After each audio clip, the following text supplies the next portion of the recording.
Olá, bem-vindos à nossa aula de número 6 do curso O Evangelho Restaurado e as Religiões do Mundo. Nesta semana, nós vamos continuar vendo uma das maiores religiões orientais que temos, que é o hinduísmo, e também nós vamos ver alguns aspectos interessantes, importantes, com respeito às outras crenças religiosas orientais. Estamos prontos? Então, vamos lá. Vamos começar dando uma olhada na história do hinduísmo. Como surgiu o hinduísmo, né? Dá uma olhada aí nesse slide. Observe que o hinduísmo ele tem início há mais de 1.500 anos. Na verdade, não existe uma data, nem um fundador específico do hinduísmo, né? Mas ela surgiu da união de dois povos muito antigos, né? Lembrando que, olha só, cerca de 1.500 anos atrás era a época em que Moisés estava tirando o povo do Egito, né? Então, uma religião bem antiga. Muito bem, como é que foi essa união desses povos que deu início ao hinduísmo? Os povos arianos, né, os antigos persas, eles invadem a região norte ali da Índia, em direção ao rio Ganges, né? E eles, ao entrarem nessa terra, eles encontram lá um povo que já morava lá há muito tempo, né? Os arianos, lembrando, eram uma raça branca, e eles encontram esse povo que já moravam naquela região, e eles tinham a cor negra. E era um povo que tinha se desenvolvido a ponto de eles terem um sistema religioso próprio, né? Era um sistema religioso baseado na adoração a objetos e formas naturais. Algumas descobertas arqueológicas recentes mostram que aquele povo eles tinham se desenvolvido a ponto até inclusive de construir casas de 3 andares, né? Então era um povo que tinha uma certa cultura, né? Um certo desenvolvimento. E aí os arianos eles subjugam esse povo, né? E aí eles, como invasores, eles adotam algumas das práticas religiosas daquele povo, né, com o passar do tempo, e eles adaptam a sua própria crença, né? Então aí era o período do início conhecido como tempo védico, né? Bom, nesse período, como diz aí no slide, havia uma reverência especial para as maiores manifestações da natureza nos elementos: fogo, água, sol, terra e sexo. Então os arianos eles tinham essa crença muito forte, né, nas coisas da natureza, e eles então adaptam essa religião daquele povo que foi subjugado e a sua própria crença. E aí surge essa religião baseada então na adoração a essas forças da natureza, e eles então adaptam, né, essas crenças aos seus próprios deuses, à sua cultura pessoal. Surge aí então as bases do hinduísmo, né? Também nessa época aí que os arianos eles dividem o povo em castas, né? Algo muito presente aí na cultura e na religião hindu, né? A divisão em castas, a gente vê isso muito ali na Índia, né? Como é que surgiu essa divisão? Bom, os arianos, que não são bestas, né? Eles fizeram essa divisão da seguinte forma: ele dividiu a sociedade em inicialmente quatro castas, depois adicionou-se a quinta, né? Então a casta maior eram os brahmanes, que eram os sacerdotes, né? Aqueles que ensinavam o povo, aqueles que estabeleciam aí os rituais, ou que dirigiam o lado religioso do povo. Era a casta mais alta, né? Os brahmanes. Seguidos dos kshatriyas, que eram os guerreiros, os soldados, aqueles que cuidavam da segurança da sociedade, do povo, né? Depois vinham os vaisyas, que eram os comerciantes, artesãos, fazendeiros, todos aqueles que tinham, que a gente poderia chamar hoje de empresários, né? Eles ficavam em uma casta separada. E, por fim, a casta dos sudras, que eram os operários, aqueles que trabalhavam, né, nas indústrias, nos negócios aí dos vaisyas. Bom, essa quinta casta, que são os párias, também chamado de intocáveis, né? Quem é que restou para fazer parte dessa casta? O povo subjugado, né? Então, por que eles eram chamados de párias, né? Ou também de impuros? Porque restou para eles o trabalho sujo, né? Eram eles que cuidavam de trabalhos degradantes, como a remoção de dejetos, animais mortos, tudo que era trabalho mais degradante ficou com essa casta. Bom, essa divisão em casta, ela faz parte, como eu disse, da cultura e da religião hindu. Algumas coisas relacionadas a isso, nós vamos ver um pouco mais na frente, mas só para a gente ter uma ideia, né? É uma concepção religiosa, né? Eles acreditam que nascer nessa condição faz parte do seu karma, né? Faz parte da sua experiência nesse mundo, e você deve aceitar e fazer o melhor dentro dessa condição que você nasceu, né? E não havia, né, possibilidade deles eles mudarem de castas. Na verdade, eles eram e são, né, incentivados a casarem com pessoas da mesma casta, do mesmo grupo, né? Sabemos que hoje, entre as 3 castas superiores, há possibilidade de mudança, mas só entre eles. Se houver um casamento entre pessoas de castas diferentes, é possível, mas com as de baixo não, né? Não tem essa possibilidade. Outra coisa interessante aqui, claro, né? Só quem fazia parte daquelas 3 castas maiores eram os arianos, né? Os outros das 2 menores, operários e os impuros, né? Ok? Essa aí é uma visão de como surgiu o hinduísmo, né? Com o passar do tempo, essa religião, né, que foi sendo criada, ela foi também sofrendo algumas modificações, né? O hinduísmo, ela parece uma grande esponja, né? Porque ela adotava, ao longo do tempo, foi adotando algumas práticas, alguns ensinamentos de culturas diferentes, inclusive do cristianismo, né? E por que isso? A gente lembra que aquela região da Índia é uma região que, durante o tempo, né, na história, ela foi uma região muito atacada e sempre esteve, né? Sempre esteve não, mas durante muitas vezes elas eram subjugadas por povos diferentes, de culturas diferentes, né? Até começo do século passado, 1940 e alguma coisa, 47, se não me engano, a Índia estava sob o jugo do Império Britânico, né? E aí foi quando eles tiveram aí a libertação do Império Britânico, e hoje é uma nação independente, né? Mas ao longo do tempo, né, sofreram influência do cristianismo, do islamismo, enfim, de todos os povos que subjugavam ele, né, que invadiam eles tinham alguma coisa que eles adaptavam e traziam para a sua cultura. Então, o hinduísmo é uma religião muito politeísta, bote poli nisso, né? Muitos deuses, e a gente vai ver um pouquinho sobre isso agora. Vamos lá? Observem aí esse slide falando sobre a crença hindu, e nós vamos fazer uma atividadezinha, né? Vamos ver aí quais são as similaridades e as diferenças dessas crenças com a crença cristã, ou com o Evangelho de Jesus Cristo restaurado, ok? Dá uma olhada.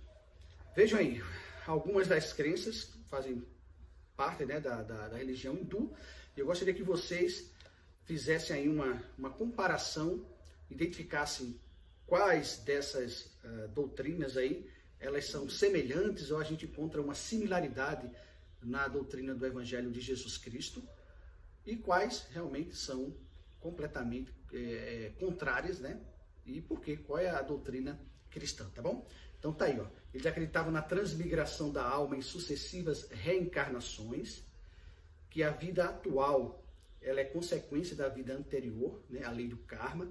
Então a pessoa nascia ou nasce na condição que nasce como uma consequência da sua vida anterior, né? Era um processo ali que a pessoa busca o aperfeiçoamento em cada uma dessas reencarnações. E quando ela regride, ela nasce numa condição, vamos dizer, mais baixa, né? Pior, mas numa condição que ele vai precisar aprender algo para ele continuar nesse progresso. Eles acreditam que o corpo e a alma, né? O espírito eles chamam de alma, né? O corpo e a alma são partes de uma grande alma mundial, tá? Então, o corpo e a alma fazem parte dessa grande alma mundial, esse poder, essa força que eles chamam de Brahma, né? E aí esse que está entre aspas aí é um textozinho de um dos escritos sagrados dele, a Bhagavad Gita, e diz o texto: esse ego, essa alma, ele fala agora dessa alma, grande alma universal, né? Esse poder que todo mundo faz parte. Esse ego, alma, não nasceu, nem vai morrer, nem jamais passará para o nada depois de ter sido uma vez. Esta alma sem nascimento é eterna, imutável e antiga. É indestrutível mesmo quando o corpo é destruído. Então, observa aí essa crença, né? Tem alguma similaridade com o que nós acreditamos? Brahma, essa grande alma universal, é um Deus impessoal. Essa alma mundial da qual todos somos partes, infinitesimal. Há um pluralismo de deuses e entidades a serem adoradas. Acredito na proteção a animais, especialmente proteção à vaca, nem não comem carne. Essa questão do pluralismo de Deus, né? E essa representação de Brahma como essa grande força universal. Mas a gente vai ver que depois, nós vamos ver, né, que Brahma também foi representado como um Deus a ser adorado, uma imagem, né? E a gente vai ver isso já já. Vamos lá. O maior objetivo do homem é libertar-se do egoísmo e individualidade ao retornar para Brahma, fundindo sua alma com ele. Bom, essas reencarnações têm o propósito de fazer o homem se libertar do egoísmo e da individualidade. Ele então vai progredindo até que o máximo, né, quando ele chega no ponto máximo, é quando ele, que é essa parte dessa alma universal, ele se funde à grande alma universal, que é Brahma. Chegou aí ao ponto máximo. Acreditam também numa tríade ou trindade de deuses governantes: Brahma, Vishnu e Shiva. Tá? Então tá aí. Deem uma olhada nessas doutrinas, são algumas, né? Algumas doutrinas básicas aí do hinduísmo. E aí a atividade faz uma comparação com a doutrina do Evangelho de Jesus Cristo. O que tem de similar, o que é que tem de diferente, o que é que você consegue identificar? Manda para mim uma resposta dizendo o que é que você encontrou nessa sua pesquisa, ok? Aguardo sua resposta. Muito bem, obrigado por enviar sua resposta, foi bom, né, fazer essa atividade. Né? Você pode encontrar aí, por exemplo, essa questão de acreditar em sucessivas reencarnações, né? O Evangelho de Cristo não acredita nisso, acredita naquele plano perfeito, onde essa vida é uma vida para nós utilizarmos o nosso livre-arbítrio e aprendermos, né? E um dia seremos ressuscitados. Acreditamos na ressurreição, o mesmo corpo com o mesmo espírito se unindo para sempre de uma forma perfeita, né? A pluralidade de Deus, né? Nós acreditamos em um único Deus vivo e verdadeiro, nosso Pai Celestial, e em seu Filho Jesus Cristo. Adoramos a esses dois seres, né? Como nossos deuses, nosso Deus Criador, nosso Deus Redentor com a sua função, né? Que mais que você encontrou aí? Bom, tantas coisas, né? Que nós vimos aí nessa atividade.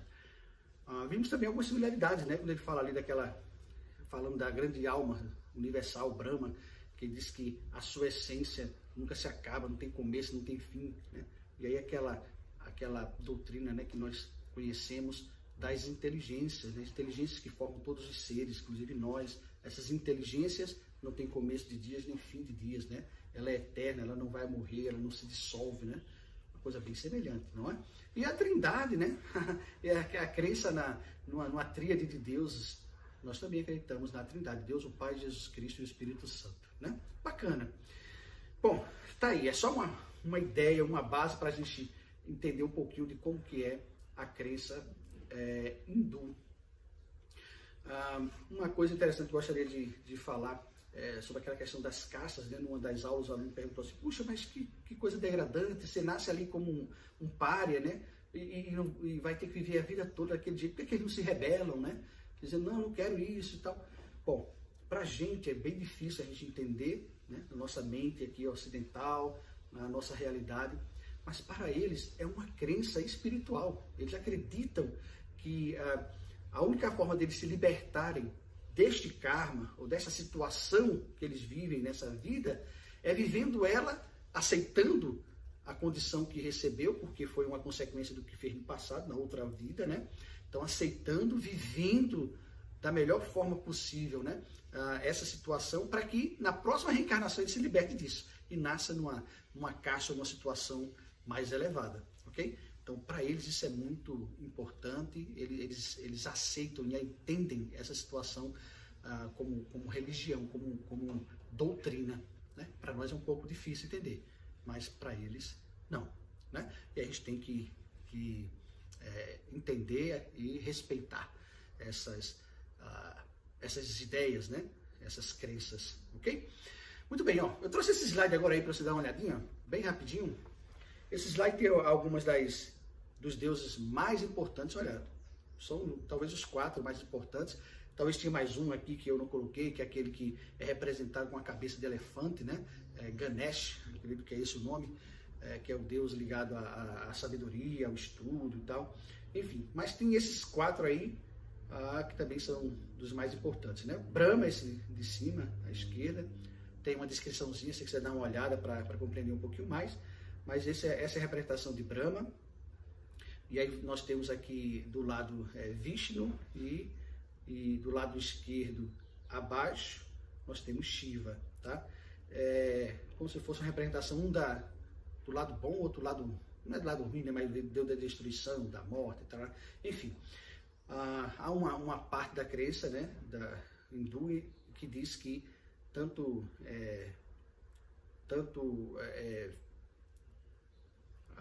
Vishnu quanto Shiva são encarnações de Brahma, né? Que Brahma ele veio, encarnou e nasceu, ou veio aqui a essa existência como esses dois. Mas enfim, eles aí formam a tríade, aquela trindade, né?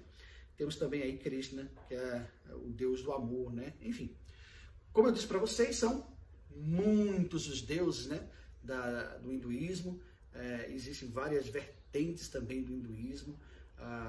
O hinduísmo, ela também influenciou muitas religiões, dela saíram, né, pessoas que formaram outras religiões, né, com essa ideia hindu. Um deles é o budismo, que a gente aprendeu na aula passada, né? Siddhartha Gautama, ele estudou aqueles anos que ele passa buscando entender a vida, eram doutrinas hindus, né? Hinduístas, ok? Muito bem, fechando aqui com o hinduísmo, eu gostaria de ver com vocês agora alguns aspectos interessantes sobre as religiões ou as crenças orientais, né? É muito importante a gente conhecer as outras religiões. Veja aí nesse slide, né? Algumas delas, são muitas, mas temos algumas aí: o taoísmo, o jainismo, o islamismo, o shintoísmo, o hinduísmo, o confucionismo, o budismo, que nós já vimos, e muitas outras, né? E não podemos esquecer que o próprio cristianismo, né? O povo de Deus, né? O povo de Israel, era um povo oriental. Então eles têm, né? Os orientais, eles têm uma forma de pensar, uma forma de ver a vida um pouquinho diferente do que nós ocidentais.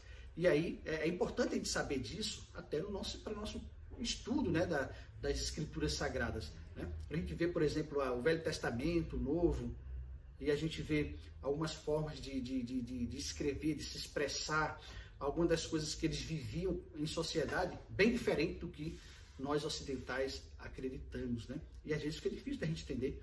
Então, eu trouxe para vocês um slide bem interessante. Dá uma olhada aí. Foi escrito aí pelo professor Horsley. Ele foi professor de filosofia da BYU. E ele escreveu um artigo que está na Enzyme, de fevereiro de 1971, bem interessante. Ele traz para nós aí esse texto aí que foi escrito por um hindu, né? Interessante, um aluno que ele teve hindu, e esse aluno ele explica um pouquinho do pensamento oriental e a diferença que há entre o pensamento oriental e ocidental. Dá uma olhadinha, ó. Diz o professor Horsley: aqui está uma comparação entre o pensamento oriental e ocidental, feito por Hari N. Dan. um hindu e ex-aluno da Universidade de Minnesota. Então ele cita agora, que está falando agora aqui é o senhor Dan, né? O hindu. Olha o que ele diz. Falando para nós ocidentais, ele diz: vocês vivem no tempo, nós vivemos no espaço. Vocês estão sempre em movimento, nós estamos sempre em repouso. Vocês são agressivos, nós somos passivos. Vocês gostam de atuar, nós gostamos de contemplar. Nós sempre lembramos o passado, vocês sempre olham para o futuro. Ansiamos pelo paraíso perdido, vocês aguardam o milênio. Aceitamos o mundo como ele é, vocês tentam mudá-lo de acordo com seus projetos. Vivemos em paz com a natureza, vocês tentam impor sua vontade a ela. A religião é o nosso primeiro amor e nos divertimos com a metafísica. A ciência é a sua paixão e vocês se deleitam com a física. Vocês acreditam na liberdade de expressão e se esforçam na articulação. Nós acreditamos na liberdade de silêncio e caímos na meditação. Vocês primeiro amam e depois casam. Nós primeiro nos casamos e depois amamos. Seu casamento é o fim de um romance. O nosso é o começo de um caso de amor. Seu casamento é um contrato. O nosso é um vínculo indissolúvel. Olha que interessante, né? É bem marcante, interessante para a gente entender como que é o pensamento oriental, né? Vejam que as religiões orientais, de fato, elas pregam, elas ensinam exatamente essa forma de pensar e de agir, né? Questão da meditação, de encontrar paz interior, o respeito às coisas da natureza, né? Algumas delas, como nós já vimos, inclusive, não faz mal a nenhum ser vivo, e por aí vai, né? A questão do casamento, né? A gente vê tanto aí nos filmes, as coisas, o casamento arranjado, às vezes crianças, eles casam, né? E aí fica pensando, depois como é que é isso, né? Pra gente é difícil entender, mas para eles, ó, tá tudo muito claro. É o início deles se conhecerem e desenvolverem um caso de amor. Pra gente é diferente, né? Por aí vai. Então, é interessante a gente ter essa compreensão, né? Espero que vocês tenham gostado. Agora vamos dar uma olhada nesse outro slide aqui. Esse slide aí, essa mensagem, ela foi escrita pelo Elder Brigham Roberts. Ele foi um historiador da igreja, né, no início do século passado, um homem de grande conhecimento, né, doutrinário, e achei muito interessante. Olha o que ele disse. Enquanto a Igreja de Jesus Cristo dos Santos dos Últimos Dias está estabelecida para a instrução dos homens e é uma das ferramentas de Deus para tornar conhecida a verdade, ainda assim, ele não se limita a essa instituição para tais fins, nem no tempo, nem no espaço. Deus levanta homens sábios e profetas aqui e ali, entre todos os filhos dos homens, de sua própria língua e nacionalidade, falando com eles de modo que possam compreender, nem sempre dando a plenitude do Evangelho de Jesus Cristo, mas sempre dando uma medida de verdade que as pessoas estejam preparadas para receber. Nossa, eu achei incrível essa declaração do Elder Roberts. Para mim foi a resposta a uma questão que eu sempre tive, né? Olhando para essas nações com tantas pessoas, a Índia, né? Milhões, bilhões de pessoas na Índia, na China, que nascem em uma cultura em que eles viverão uma experiência muito distante do Evangelho restaurado de Jesus Cristo. E eu pensava, e a condição desse povo, né? Por que é assim? Está aqui uma resposta muito bacana, né?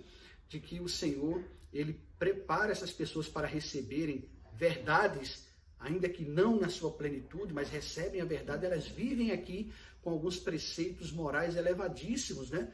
E isso vai ser uma preparação para quando ela receber o Evangelho na plenitude, na vida pós-morte, né? No mundo espiritual. Muito interessante. E ele levanta, o Senhor levanta, ele utiliza de homens sábios, inspirados dentro daquela cultura para ensinar preceitos morais elevados para as pessoas. Então eu fico pensando, por exemplo, na Índia, né? Já que estamos falando aqui do hinduísmo, né? As pessoas que viveram esses preceitos que foram ensinados por homens como Gandhi, por exemplo, né? Essa influência positiva, né? Parte da verdade que o Senhor dá para esses seus filhos e filhas, para que eles vivam uma vida ou tenham o desejo de viver uma vida espiritual elevada. Imagina quando chegam no mundo espiritual e percebem que não vai ter uma reencarnação, e aí eles vão ser ensinados que qual foi o propósito da existência dele aqui, o que eles aprenderam de verdade e vão ser apresentadas a verdade como um todo, né? Olha que coisa maravilhosa, que pecinha, né, que é colocada nesse quebra-cabeça para entender o plano de salvação. É muito bom, né, nós temos o conhecimento do Evangelho de Cristo perfeito, mostrando aí que tudo se encaixa, o plano do Pai realmente ele é perfeito, né? Para nós concluirmos, vamos dar uma olhada aí neste slide. Esse slide aqui é uma declaração do professor Breach, também professor de História, né, da BYU, um artigo que ele escreveu na New Era, na Revista da Igreja, em 1975, e é bem interessante. Ele diz o seguinte: é óbvio, então, que as religiões asiáticas ensinam muitas verdades, embora não tenham o pleno entendimento que o Evangelho dá. Ao entender seu ponto de vista, podemos entender melhor como compartilhar toda a verdade com eles.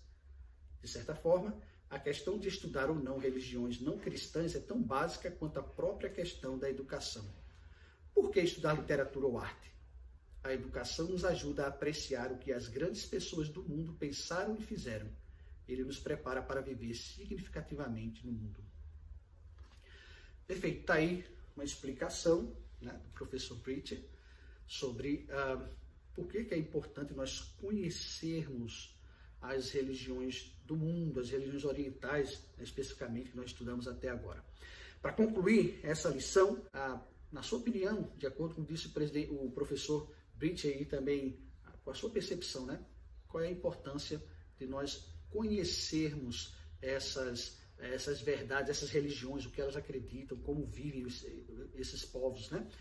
Manda para mim. E aí também, porque em que isso ajuda você a fortalecer o seu testemunho no Evangelho restaurado de Jesus Cristo. Essa é a atividade final. Eu concluo esta aula no sagrado nome de Jesus Cristo. Amém.